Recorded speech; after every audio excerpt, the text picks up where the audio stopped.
کیونکہ تزکیہ جو ہے وہ پورے دین کا مقصد ہے. پورا دین ہمارا جو ہے وہ تزکیہ آپ کو کرنے کے لیے کہتا ہے. تو جو تطہیر ہے وہ کیا ہے؟ تطہیر یہ ہے کہ جو ناپاک چیزیں ہیں ان کو نکالو، اور جو صاف اور پاک ہیں ان کو بڑھوتی دو، ان کو فلرش کرنے کا موقع دو. تو فرمایا کہ یہ جو کیا تھا نا، یہ جو الٹے پیر پھرنا تھا، یہ وہ لوگ تھے جو طیب نہیں تھے. طیب کا مطلب ہوتا ہے پاکی کا لبادہ نہیں اوڑا، انہوں نے پاکیزگی کا لباس نہیں پہنا، وہ الٹے پھر جانے والے تھے. اور وہ تطہیر کے اس عمل میں جس میں کہ ناپاک اور پاک کو علیحدہ کیا جاتا ہے، اس میں وہ ناپاکی کے ساتھ کھڑے تھے. تو اللہ جب رسولوں کو اپنی قوموں کے درمیان جب موجود ہوتے ہیں تو بہت سی آزمائشوں کا سامنا انہیں کرنا پڑتا ہے، اور ان آزمائشوں کا جب وہ سامنا کرتے ہیں تو ان کی تطہیر ہوتی ہے، یعنی ان میں سے پاک علیحدہ ہو جاتے ہیں اور ناپاک علیحدہ ہو جاتے ہیں، طیب اور ناپاک علیحدہ علیحدہ ہو جاتے ہیں. تو وہ کون ہے جنہیں اللہ ہدایت سے باہر یاب کرتا ہے؟ وہ لوگ ہیں جن کے لیے خدا کی بات ماننا جو ہے اس پہ کوئی مسئلہ نہیں پیدا ہوتا. فرمایا اور اللہ ایسا نہیں ہے کہ اس طرح کی آزمائش سے وہ تمہارے ایمان کو ضائع کرنا چاہے.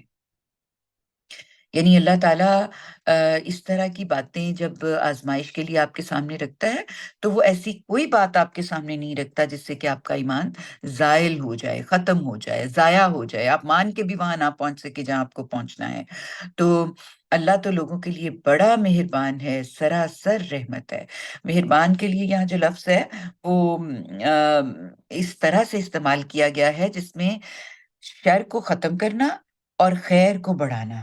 یہ اللہ ان لوگوں کے ساتھ معاملہ کرتا ہے جو یہ فیصلہ کرتے ہیں کہ وہ خدا پہ ایمان لے آتے ہیں. پھر ان کے اندر کسی سے کھرے اور کھوٹے اور مخلص اور منافق کا پتہ چلتا ہے، اور یہ ایک قسم کا یہ امتحان ہوتا ہے جس میں برے اچھے خام سب کا جو ہے نا وہ سمجھ آتی ہے. اور یہ اللہ کی سنت ہے. یعنی میں نے آپ کو بتایا کہ اللہ تعالیٰ پوری کائنات اپنی سنتوں کے ذریعے چلا رہے ہیں. سنت طریقے کا نام ہے جس میں اللہ تعالیٰ وہ تمام معاملات کر رہے ہوتے ہیں جن کے تحت وہ یہ پوری دنیا کا نظام چلاتے ہیں. اس میں ایک سنت جو ہے وہ ابتلا ہے، یعنی آزمائش ہے، کہ اللہ تعالیٰ آزمائش کے اصول پہ یہ دنیا چلاتے ہیں اور وہ آزما کے آپ کو آگے لے کے چلتے ہیں. تو اس کے بعد فرمایا کہ تمہارے منہ کا بار بار آسمان کی طرف اٹھنا ہم دیکھتے رہے ہیں اے پیغمبر، سو ہم نے فیصلہ کر لیا ہے کہ تمہیں اس قبلے کی طرف پھیر دیں جو تم کو پسند ہے. یعنی یہ میں نے آپ کو بتا دیا نا پہلے کہ وہ یہ چاہتے تھے کہ اب کلیئرٹی آ جائے کہ ڈائریکٹ ہمارا منہ جو ہے وہ بیت اللہ کی طرف ہم قبلہ یا بیت المقدس کی طرف منہ کر کے نماز پڑھ رہے ہیں کیونکہ یہ اللہ کا حکم تھا. تو اللہ تعالیٰ نے فرمایا کہ میں جانتا ہوں کہ تم یہ چاہ رہے ہو، تو ہم نے فیصلہ کر لیا کہ اللہ تعالیٰ نے ساتھ ہی بتا دیا ہے پیغمبر، سو ہم نے فیصلہ کر لیا. چونکہ نبی پاک صلی اللہ علیہ وسلم کے اندر اس کے حوالے سے ایک اضطراب کی کیفیت تھی، تو اللہ تعالیٰ نے پہلے انہی کو بتایا اور انہیں بتایا کہ ہم نے فیصلہ کر لیا ہے کہ تمہیں اس قبلے کی طرف پھیر دیں گے جو تمہیں پسند ہے، یعنی بیت اللہ کی طرف. لہٰذا اب اپنا رخ مسجد حرام کی طرف پھیر دو، اور جہاں کہیں بھی ہو نماز میں اپنا رخ اسی کی طرف کرو. یہ جو یہود تھے نا، ان کی آپ پیچھے دیکھتے ہیں کیا کیا ان کے کمالات تھے، کیا وہ نئے نئے رستے اختراعات ڈھونڈتے تھے. تو وہ بھی یہ کرتے تھے کہ جب تک وہ مسجد حرام میں ہوتے تھے، یعنی خانہ کعبہ کے اندر ہوتے تھے، تو وہ کہتے اس کو قبلہ بنا لیتے تھے اور اس کی طرف منہ کر کے نماز پڑھ لیتے تھے. ان کے لیے بھی جمع کرنا دونوں کو آسان ہو جاتا تھا کہ وہ بیت المقدس اور قبلہ اول دونوں کو ملا لیتے تھے. لیکن جو ہی وہ باہر نکلتے تھے تو وہ کہتے تھے کہ نہیں، ہم بیت المقدس کی طرف ہی منہ کر کے نماز پڑھیں گے. تو اللہ تعالیٰ نے پھر اسپیشلی یہ آرڈر دے دیا، حکم کیا کہ تم اپنا رخ جو ہے وہ مسجد حرام کی طرف پھیر دو، اور جہاں کہیں بھی ہو نماز میں اپنا رخ اسی طرف کرو. یہ لوگ جنہیں کتاب دی گئی تھی جانتے ہیں کہ ان کے پروردگار کی طرف سے یہی حق ہے، اور اس کے باوجود جو کچھ یہ کر رہے ہیں اللہ اس سے بے خبر نہیں.